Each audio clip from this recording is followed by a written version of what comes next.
Now for the bottom part, I should explain what I'm going to do. So I have a lot of different types of wood, different widths. I have a bunch that are about this wide. So what I'm going to do is pick two different widths. I'm going to do a narrower width for the ends and a little bit wider for the sides.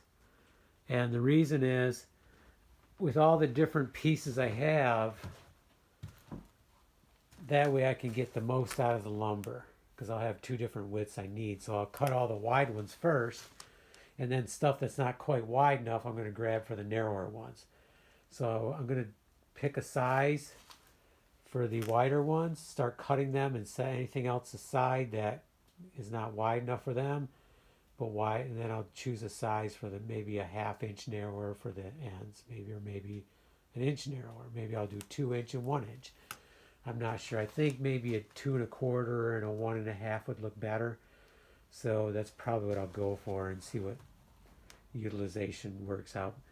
In the end, if looks is more important in this case, so I need to pick sizes that I think are going to look really good.